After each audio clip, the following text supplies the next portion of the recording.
বানের জলে ভাসছে জনপদ। হবিগঞ্জে বাঁধ ভেঙে প্লাবিত ৩৫ গ্রাম। সুনামগঞ্জে পানির নিচে ১২ উপজেলার নিম্নাঞ্চল। পর্যাপ্ত ত্রাণ না পাওয়ার অভিযোগ। ওসমানী বিমানবন্দরে কার্গো কমপ্লেক্স থাকলেও নেই প্যাকেজিং হাউস। সিলেটের কৃষি পণ্য রফতানি হয় ঢাকা হয়ে। খরচ বাঁচাতে স্থানীয় পর্যায়ে প্রতিষ্ঠান নির্মাণের তাগিদ। সিলেট সিটি কর্পোরেশনে ১১টি ভুয়া জন্ম সনদ বাতিল। ব্রিটিশ হাইকমিশনের তদন্তে ধরা। শপথে বহাল অভিযুক্ত স্বাস্থ্য কর্মকর্তা। ব্যবস্থা নেওয়ার আশ্বাস। আধুনিক যুগে হাতের ইশারায় যানজট নিরসনের চেষ্টা। সিলেট নগরীতে বদলায়নি ট্রাফিক ব্যবস্থা। নেই সিগন্যাল লাইটও। শিগগিরই প্রকল্প নেওয়ার আশ্বাস। এবং কাজ শেষ না করেই গা ঢাকা দিয়েছে ঠিকাদার। ৪ বছরেও হয়নি ময়মনসিংহের ত্রিশাল উপজেলা পরিষদ কমপ্লেক্স নির্মাণ। নষ্ট হচ্ছে সরঞ্জাম। কার্যাদেশ বাতিল এলজিইডির।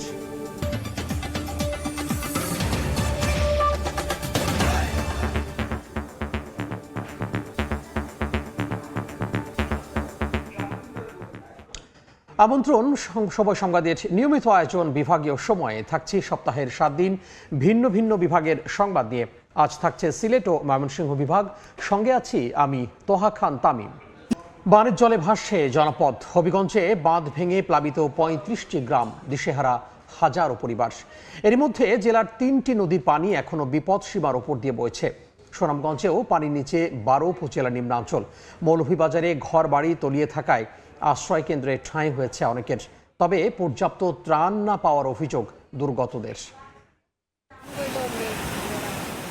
হু হু করে ঢুকছে পানি, প্লাবিত হচ্ছে বিস্তীর্ণ জনপদ। টানা বর্ষণ ও উজান থেকে নেমে আসা পাহাড়ি ঢলে হবিগঞ্জ সদর উপজেলার কালীগঞ্জ এলাকায় খোয়াই নদীর প্রতিরক্ষা বাঁধ ভেঙে লোকালয়ে প্রবেশ করেছে পানি। প্লাবিত হয়েছে ৩৫টি গ্রাম। এছাড়া জেলার ৩টি নদীর পানি এখনও বিপদসীমার উপর দিয়ে প্রবাহিত হচ্ছে। নারী, পুরুষ, শিশু ও বৃদ্ধরা আশ্রয় নিয়েছেন নিরাপদ স্থানে। প্লাবিত এলাকায় পর্যাপ্ত ত্রাণ না পৌঁছায় চরম দুর্ভোগে রয়েছেন হাজারো পানিবন্দী মানুষ। সব কিছু নিয়ে গেছে ভাই। মনে হয় আমার কিছু জমি আছে ধান, এগুলো নিয়ে গেছে। এখন কি করবো? এখন তো মনে হয় 4টা মাছ মারিয়া দিন কাটাইতেছি ভাই। এখনো কোনো ফ্যামিলি আছে রান্না করছে না। খুবই সংকটের মাঝে আছে মানুষ। আমরা কি নিয়ে বাঁচবো বা গরু বাছুর নিয়ে অনেকে দেখাতে আছি। বাচ্চা চলে কোথায় গিয়ে দাঁড়াইবো, কোন পর্যায়ে এখন পর্যন্ত আমরা কোনো আশ্বাস পাইতেছি না। উপরে টিনের কাছাকাছি পানি, এই অবস্থা ভালো কিভাবে? অবস্থা ভালো না। জেলা প্রশাসনের তথ্য মতে জেলায় পানিবন্দী হয়ে পড়েছেন ৬৫০০ মানুষ। খোলা হয়েছে আশ্রয় কেন্দ্র। মৌলভীবাজারে গত ২ দিনে বন্যা কবলিত এলাকা থেকে ঢলের পানি নেমে গেলেও বিভিন্ন স্থানে আশ্রয়কেন্দ্র থেকে আসতে শুরু করেছেন মানুষজন। তবে ঘরবাড়ি ক্ষতিগ্রস্ত হওয়ায় বিপাকে তারা। অনাহারে দিন কাটাচ্ছেন দুর্গত এলাকার মানুষ। ভারতের মেঘালয়ে ও সুনামগঞ্জে বৃষ্টিপাত না হওয়ায় কমেছে ৭টি সীমান্ত নদীর পানি প্রবাহ। সীমান্তবর্তী ৬টি উপজেলা সহ ১২টি উপজেলার নিম্নাঞ্চলের পানি কমতে শুরু করেছে। তানজিল হাসনাত, সময় সংবাদ। বন্যা পরিস্থিতির আরও তথ্য জানাতে এই মুহূর্তে হবিগঞ্জে আছেন সহকর্মী রাশেদ আহমদ খান ও সুনামগঞ্জে আছেন হিমাদ্রি শেখর ভদ্র। আমরা শুরুতেই যাব রাশেদের কাছে।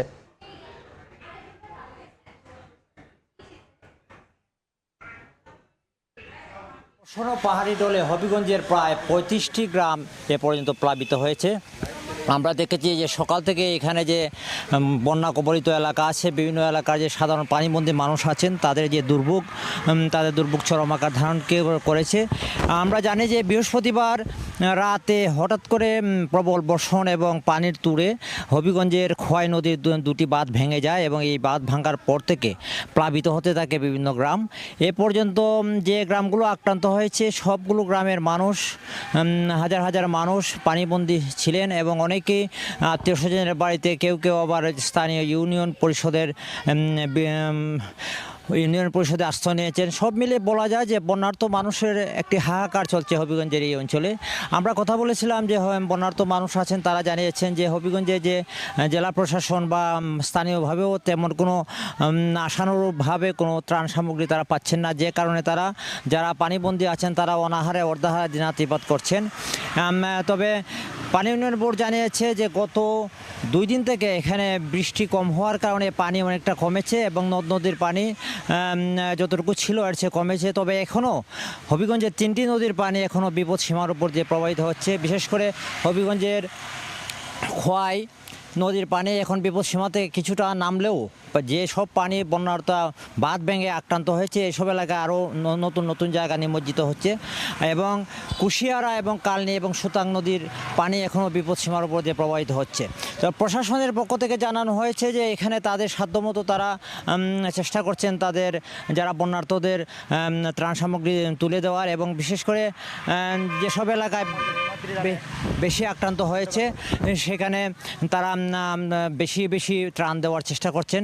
সব মিলিয়ে বলা যায় যে হবিগঞ্জে যে বন্যার্ত মানুষের মধ্যে এখানে যে ত্রাণ সামগ্রী নিয়ে যে আশঙ্কা রয়েছে, তা এখানে বেশি বেশি যদি ত্রাণ সামগ্রী না পাঠানো হয় তো এখানে সাধারণ মানুষের যে দুর্ভোগ, এই দুর্ভোগ আরও বাড়বে। তো এই ছিল হবিগঞ্জে বন্যার্ত মানুষের সর্বশেষ। আমরা এখন চলে যাচ্ছি সুনামগঞ্জে, সেখানে আছেন আমাদের প্রতিনিধি হিমাদ্রি শেখর ভদ্র। আমরা তার কাছ থেকে জানছি সর্বশেষ খবর।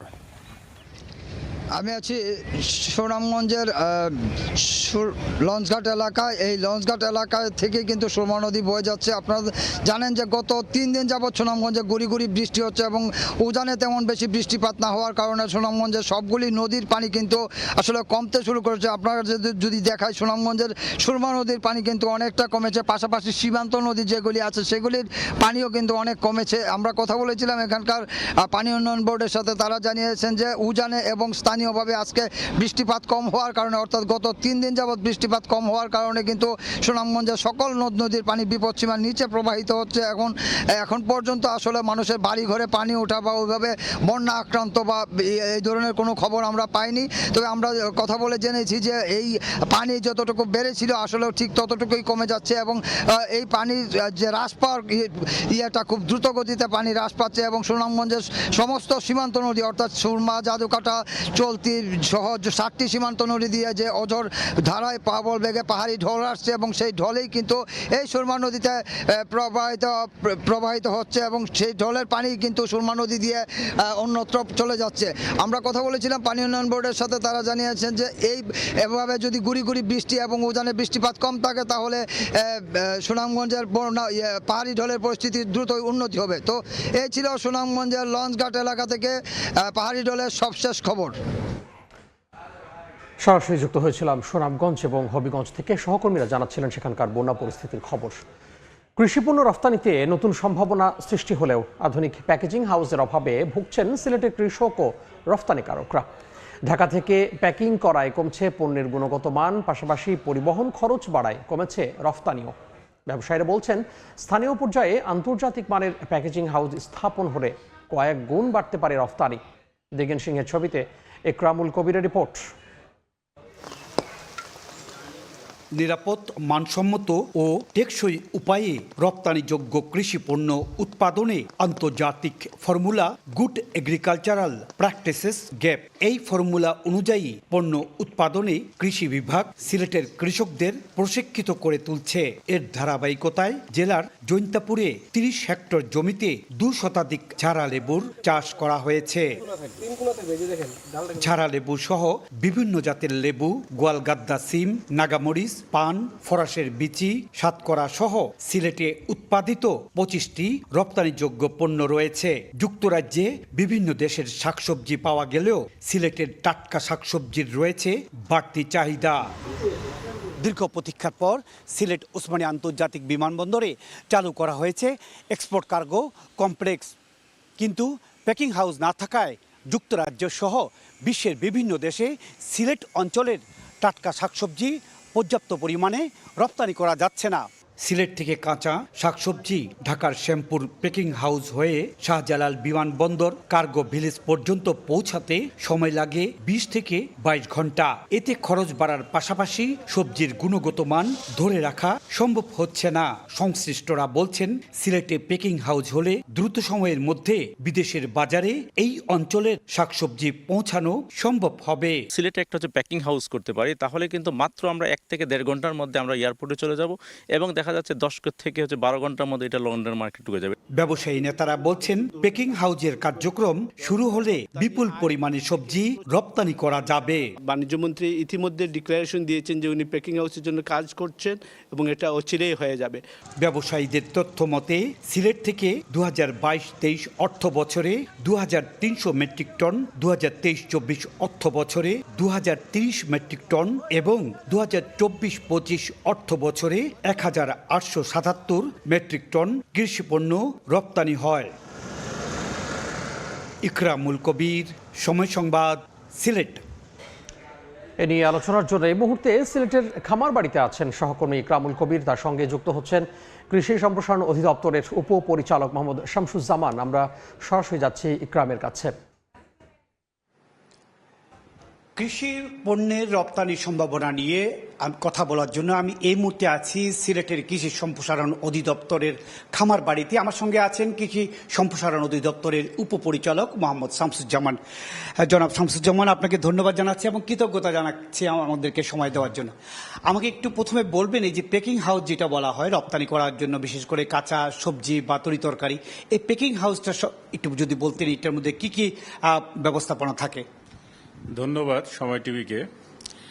প্যাকিং হাউস হলো কৃষি পণ্য রপ্তানি করার একটা কেন্দ্র, যেখানে তাজা সবজি, তাজা ফল আমাদের পৃথিবীর বিভিন্ন দেশের বায়ারদের চাহিদার প্রেক্ষিতে এখানে আমরা মাঠ থেকে সবজি ফলটা নিয়ে এসে ওয়াশিং করি, গ্রেডিং করি আর বাছাই করে ওই সংশ্লিষ্ট দেশের চাহিদার আলোকে, তাদের যে পরিমাণ চাহিদা থাকে ওই আলোকে প্যাকিং করে এইটা সংশ্লিষ্ট দেশে এটা রপ্তানি করা হয় এবং এটা দ্রুততম সময়ের মধ্যে করা হয়। কোনো কারণেই যদি একটু দেরি হয়ে যায় সেটা আমরা হিমাগারে সংরক্ষণ করি, যাতে কোনোভাবেই আমার কৃষি পণ্যটার মানে কোনো ক্ষতি না হয়।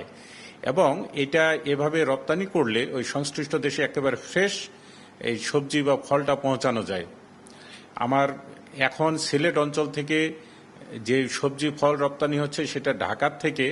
তো এই প্যাকিং হাউসটা যদি আমরা সিলেটে করতে পারি, এটা অতি দ্রুত নিরাপদভাবে আমরা বিদেশে এই সবজি ফলটা রপ্তানি করতে পারবো।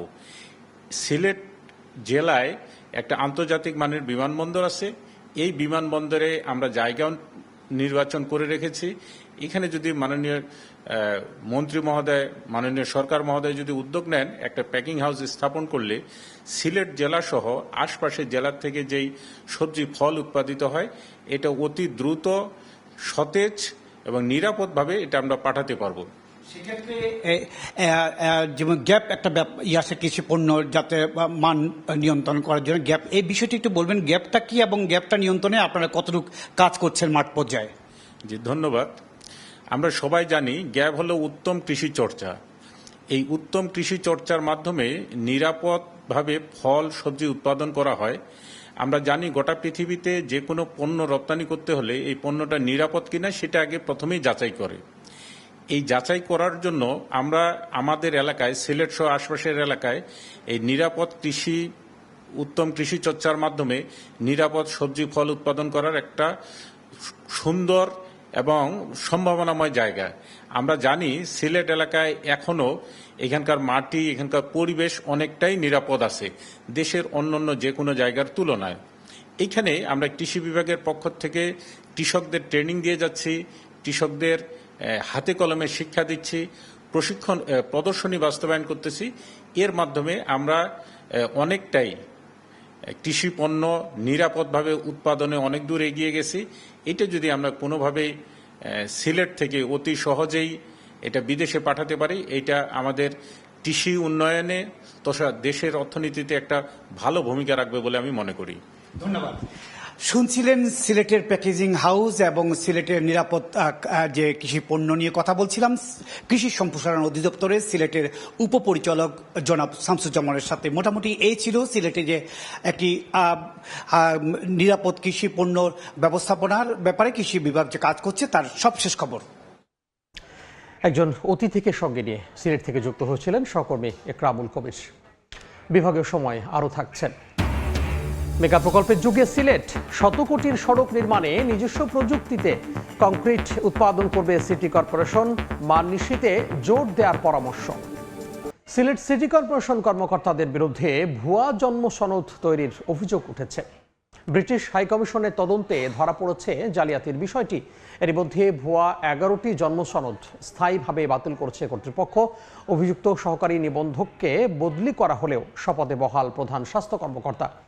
জড়িতদের বিরুদ্ধে তদন্ত করে ব্যবস্থা নেওয়ার আশ্বাস কর্তৃপক্ষের। নৌশাদ আহমদ চৌধুরী ছবিতে অপু বণিকের রিপোর্ট। বিদেশ গমন, ভিসা প্রসেসিং ও বিভিন্ন সরকারি সেবায় জন্মসনদ একটি গুরুত্বপূর্ণ দলিল, অথচ সেই গুরুত্বপূর্ণ নথি জালিয়াতির অভিযোগে প্রশ্নবিদ্ধ সিলেট সিটি কর্পোরেশন। সম্প্রতি ব্রিটিশ হাইকমিশনের পক্ষ থেকে যাচাই বাছাই করতে গিয়ে সিটি কর্পোরেশন অঞ্চল 6 থেকে ইস্যুকৃত 11টি জন্মসনদকে ভুয়া হিসেবে শনাক্ত করা হয়। অন্যদিকে কাগজপত্র সঠিক দিয়েও জন্মসনদ পেতে ভোগান্তিতে পড়তে হয় নগরবাসীকে। হাইকমিশনের তদন্তে জালিয়াতির ঘটনায় দায়ী করা হয়েছে সিসিকের প্রধান স্বাস্থ্য কর্মকর্তা ডক্টর জাহিদুল ইসলাম ও সহকারী নিবন্ধক নজরুল ইসলামকে। প্রতিবেদনে এই দুজন কর্মকর্তার প্রশাসনিক দুর্বলতা ও দায়িত্বে অবহেলার প্রমাণ মিলেছে বলে উল্লেখ করা হয়। এমন চাঞ্চল্যকর ঘটনায় 2 সদস্য বিশিষ্ট তদন্ত কমিটি গঠন করে সিলেট সিটি কর্পোরেশন। পরে 3 কার্যদিবসের মধ্যে তদন্ত কমিটির প্রতিবেদনে তথ্য যাচাই বাছাইয়ে এগুলো ভুয়া প্রমাণিত হলে 11টি জন্ম নিবন্ধন স্থায়ীভাবে বাতিল করা হয়। তবে তদন্তের বিষয়ে জানতে চাইলে সংশ্লিষ্টরা জানান, ঘটনাস্থলে না গিয়েই শুধুমাত্র কাগজের উপর ভিত্তি করে তদন্ত রিপোর্ট জমা দেন তারা। স্পটে যেখানে যাই না, আমরা কাগজ দেখে তদন্ত করছি, তদন্ত না করে দিব কিভাবে? নিয়ম অনুযায়ী আমরা যেভাবে তদন্ত করার প্রয়োজন ওইভাবে তদন্ত করি। এতগুলো জাল সনদ কিভাবে দেয়া হলো, এমন প্রশ্নের উত্তরে অভিযুক্ত সিটি কর্পোরেশনের প্রধান স্বাস্থ্য কর্মকর্তার দাবি, এই ঘটনায় কারো সম্পৃক্ততা পাওয়া যায়নি। এটা আসলে একটা বায়বীয়ভাবে কিভাবে হয়ে গেছে, তবে নিশ্চয়ই এর পেছনে কোনো চক্র রয়েছে, কিন্তু সেই চক্র কখনো কোনোভাবেই রাজনৈতিকভাবে বলেন বা প্রশাসনিকভাবে বলেন বা ওইভাবে কাউকে কখনো আমরা খুঁজে পাইনি। অভিযুক্তদের বিরুদ্ধে ব্যবস্থা নিতে চলতি বছরের 27 এপ্রিল রেজিস্ট্রার জেনারেল অফিস থেকে চিঠি ইস্যু করা হয়। এই অবস্থায় সিসিক প্রশাসক জানান, এই ঘটনায় আর কেউ জড়িত রয়েছে কিনা তা খতিয়ে দেখা হচ্ছে। তদন্ত কমিটি হয়েছে, হয়তো বা অফিসিয়ালি আমার কাছে এই বিষয়টা আসলে আমি দেখব এবং যথাযথ ব্যবস্থা নিব। সিলেট সিটি কর্পোরেশনের নিবন্ধন বিভাগে প্রতিদিন গড়ে 250 থেকে 300 আবেদন জমা পড়ে।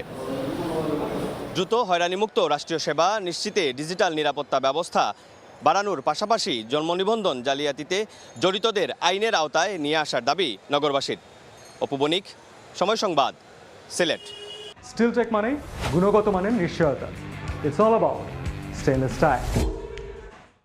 নানা প্রকল্পে আধুনিকায়ন হয়েছে সিলেট নগরীর, তবে বদলায়নি ট্রাফিক ব্যবস্থা। মহানগরের কোথাও নেই সিগন্যাল লাইটও, তাই আধুনিক যুগেও হাতের ইশারায় যানজট নিরসনের চেষ্টায় ট্রাফিক পুলিশ সদস্যরা। বলছেন, সংশ্লিষ্টরা চাইলে সমস্যা অনেকাংশে সমাধান সম্ভব। তবে সিটি প্রশাসকের দাবি, শিগগিরই নেওয়া হচ্ছে প্রকল্প। আমিনুল ইসলামের রিপোর্ট, ছবি তুলেছেন নৌশাদ আহমদ চৌধুরী। 1878 সালে ব্রিটিশ আমলে প্রতিষ্ঠিত হয় সিলেট পৌরসভা, আর 2001 সালের 9 এপ্রিল উন্নীত হয় সিটি কর্পোরেশনে। 42টি ওয়ার্ড নিয়ে গঠিত সিটিতে সড়কে একসঙ্গে চলে রিক্সা, ভ্যান, সিএনজি, থ্রি হুইলার ও ব্যক্তিগত নানা ধরনের গাড়ি, বাস সহ অন্যান্য গণপরিবহন। নগরীর যানজট ভোগান্তি নিরসনে একমাত্র ভরসা ট্রাফিক পুলিশ সদস্যদের হাত ও বাঁশের লাঠির ইশারা। এত বছরেও সিলেট মহানগরীতে আলোর মুখ দেখেনি ডিজিটাল ট্রাফিক সিগন্যাল ব্যবস্থা। তাই তীব্র রোদ বা বৃষ্টিতেও সড়ক ছেড়ে যাওয়ার উপায় নেই ট্রাফিক সদস্যদের। এমনকি এসব মোড়ে তাদের বসার মতো কোনো পুলিশ বক্স নেই। সিটি কর্পোরেশনের অন্যতম একটা বিষয় হচ্ছে ট্রাফিক সিগন্যাল। এই যদি স্ট্যান্ডার্ড না থাকে তাহলে এটা সিটি কর্পোরেশনের জন্য একটা মানানসই নয়। 1996 সালে ট্রাফিক নিয়ন্ত্রণের জন্য নগরীর গুরুত্বপূর্ণ 6টি পয়েন্টে 30 লাখ টাকা ব্যয়ে সিগন্যাল লাইট স্থাপন করা হয়, কিন্তু পরে তা বাস্তবায়ন করা যায়নি। ডিজিটাল সিগন্যাল হতো তাহলে দেখা যাচ্ছে আমরা ঝড়, বৃষ্টি এবং তীব্র রৌদ্রের মধ্যে দাঁড়াইও হাত দিয়ে সিগন্যাল দিতে হচ্ছে। তবে সিটি প্রশাসকের দাবি, ডিজিটাল ট্রাফিক সিগন্যালের জন্য শিগগিরই নেওয়া হবে প্রকল্প। এগুলো ম্যানুয়ালি বেশ মানুষ সমস্যার সংকুলন হয় আর কি। আশা রাখি আমরা অচিরেই এই প্রকল্পগুলো হাত দিব। সিটি কর্পোরেশনের তথ্য মতে চলতি বছর প্রায় 4,635 কোটি টাকা ব্যয়ে সিলেট মহানগরে বাস্তবায়ন করা হচ্ছে স্মার্ট সিটি প্রকল্প। তালিকায় রাখা হয়নি নগরীর ডিজিটাল ট্রাফিক সিগন্যাল ব্যবস্থা। আমিনুল ইসলাম, সময় সংবাদ, সিলেট। বিভাগীয় সময় আরও থাকছেন। যত্রতত্র আবর্জনা ফেলায় বাড়ছে স্বাস্থ্য ঝুঁকি। প্রতিষ্ঠার ২৭ বছরেও মৌলভীবাজারের কমলগঞ্জ পৌরসভায় নেই বর্জ্য শোধনাগার। জমি পাওয়া গেলে নির্মাণ কাজ শুরুর আশ্বাস। ৪ বছরেও শেষ হয়নি ময়মনসিংহের ত্রিশাল উপজেলা পরিষদ কমপ্লেক্সের নির্মাণ কাজ। মাঝপথে কাজ রেখে গা ঢাকা দিয়েছে ঠিকাদার। ঠিকাদারি প্রতিষ্ঠানকে বারবার চিঠি দিলেও কাজে না ফেরায় কার্যাদেশ বাতিল করেছে এলজিইডি। গগন পণ্ডিতের ছবিতে ওবায়দুল হকের রিপোর্ট। পুরানো ভবনের জায়গার সংকট দূর করে বিভিন্ন সরকারি দফতরকে একই ছাদের নিচে আনতে নেওয়া হয়েছিল প্রকল্প। সেই লক্ষ্যে ২০২২ সালের অক্টোবরে ময়মনসিংহের ত্রিশাল উপজেলা পরিষদ চত্বরে ৪ তলা বিশিষ্ট নতুন প্রশাসনিক ভবন ও ১ তলা হলরুম নির্মাণ কাজ শুরু হয়। চুক্তি অনুযায়ী ২০২৪ সালের ৩০ জুনের মধ্যে নির্মাণ কাজ শেষ হওয়ার কথা ছিল। ঠিকাদারি প্রতিষ্ঠান messrs MI trading and co ২০২৪ সালের ৫ মার্চ পর্যন্ত কাজ করে তুলে নেয় ৩ কোটি ১৪ লাখ টাকার বিল। এর ৫ মাস পর আওয়ামী লীগ সরকারের পতন হলে গা ঢাকা দেয় ঠিকাদারও। বর্তমানে খোলা আকাশের নিচে পড়ে থেকে নষ্ট হচ্ছে কোটি টাকার নির্মাণ সামগ্রী। উপরে প্লাস্টার খসে পড়তেছে, এমন আপনার মাধ্যমে দুর্ঘটনা ঘটে। যে ভবনটুকু তৈরি হয়েছে এটুকুরও স্থায়িত্ব কমে যাচ্ছে। এলজিডি বলছে ঠিকাদারি প্রতিষ্ঠানকে একাধিকবার চিঠি দিয়েও কাজে ফেরানো সম্ভব হয়নি। পরে বাতিল করা হয়েছে কার্যাদেশ। নতুন ঠিকাদার নিয়োগের মাধ্যমে দ্রুত অবশিষ্ট নির্মাণ কাজ শেষ করার আশ্বাস সংশ্লিষ্ট কর্মকর্তার। পরে যখন দেখলাম যে না, এটা তো আসলে হচ্ছে না, স্যারের পরামর্শক্রমে এটা আমরা বাতিল করে দিই। অবশিষ্ট কাজগুলো আবার নতুন করে আপনার টেন্ডারের মাধ্যমে যেটি যথাযথ প্রক্রিয়া অনুসরণ করে আমরা এই কার্যক্রমটি দ্রুত শেষ করার ব্যাপারে আমরা পদক্ষেপ গ্রহণ করেছি। এলজিইডির তথ্য মতে ত্রিশাল উপজেলা পরিষদ কমপ্লেক্স নির্মাণ প্রকল্পের ব্যয় ধরা হয় ৬ কোটি ৮১ লাখ টাকা। ওবায়দুল হক, সময় সংবাদ, ময়মনসিংহ। প্রায় ১০০ কোটি টাকার সড়ক নির্মাণের মেগা প্রকল্পের যুগে প্রবেশ করতে যাচ্ছে সিলেট। নিজস্ব প্রযুক্তিতেই অ্যাসফল্ট ও রেডিমিক্স কংক্রিট উৎপাদন করবে সিটি কর্পোরেশন। গুণগত মান নিশ্চিতে অভিজ্ঞ জনবল নিয়োগের পরামর্শ বিশেষজ্ঞদের। দিগেন সিংহের ক্যামেরায় জয়ন্ত কুমার দাসের রিপোর্ট। রাস্তা নির্মাণের সবচেয়ে গুরুত্বপূর্ণ উপকরণ হটমিক্স অ্যাসফল্ট ও রেডিমিক্স কংক্রিট। এতদিন সড়ক সহ বিভিন্ন প্রকল্পের জন্য নির্ভর করতে হতো অন্য প্রতিষ্ঠানের উপর। এবার সেই নির্ভরতা কমাতে সিলেটে নির্মাণ হচ্ছে আধুনিক অ্যাসফল্ট ও রেডিমিক্স প্লান্ট।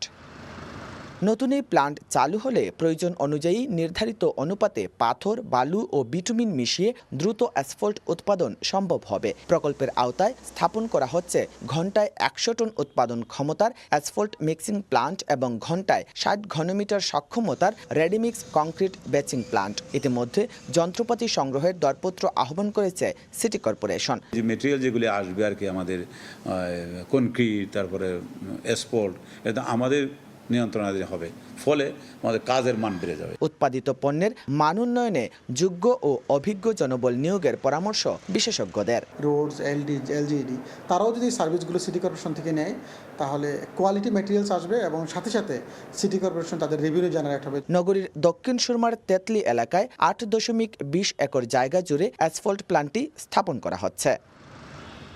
সড়ক উন্নয়নে সিলেট সিটি কর্পোরেশনের নিজস্ব এই প্রকল্পটি বাস্তবায়ন হলে সম্ভাবনার এক নতুন দ্বার উন্মোচিত হবে। এবার দেখার বিষয় পরিকল্পনা অনুযায়ী প্রকল্পটি কবে নাগাদ বাস্তবায়ন করে নগরবাসীকে সুফল দিতে পারে সিলেট সিটি কর্পোরেশন।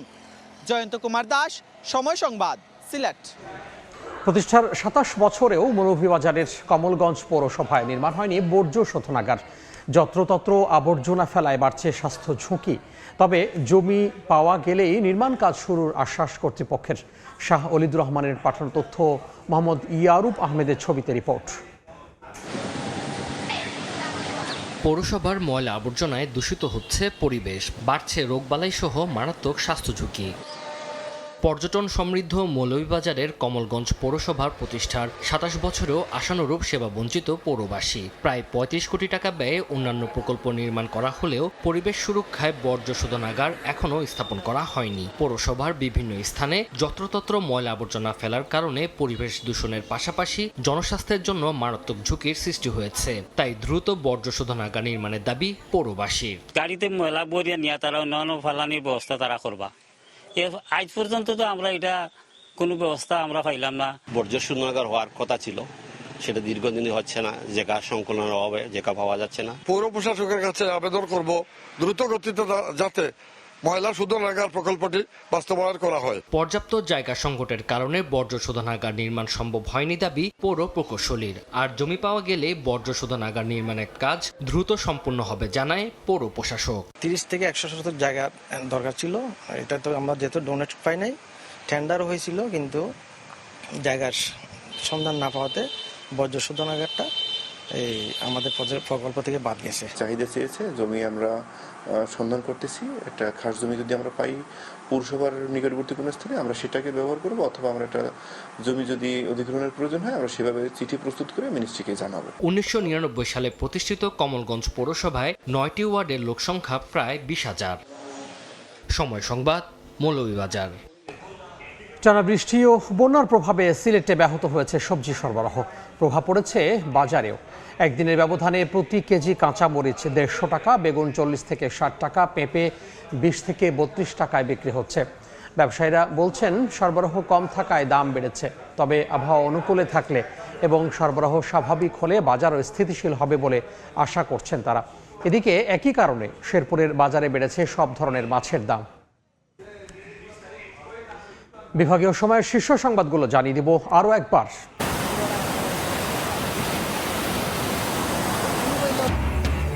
বানের জলে ভাসছে জনপদ। হবিগঞ্জে বাঁধ ভেঙে প্লাবিত 35 গ্রাম। সুনামগঞ্জের পানির নিচে 12 উপজেলার নিম্নাঞ্চল।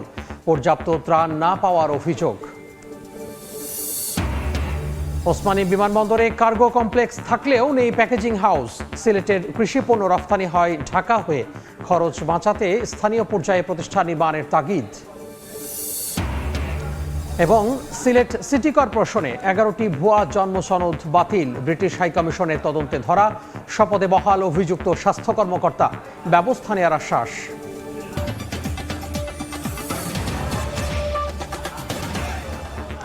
এই ছিল বিভাগীয় সময়। দর্শক, বিশ্বকাপ ফুটবলের মহাযজ্ঞ সরাসরি সম্প্রচার করছে সময় টেলিভিশন। দেখতে চোখ রাখুন সময়ের পর্দায়। এরপর আন্তর্জাতিক সময় নিয়ে সঙ্গে থাকবেন সহকর্মী শবনব নিবিড়। ধন্যবাদ তামিম। আন্তর্জাতিক সময় নিয়ে আসছে কিছুক্ষণ পরে, সঙ্গেই থাকুন সময়।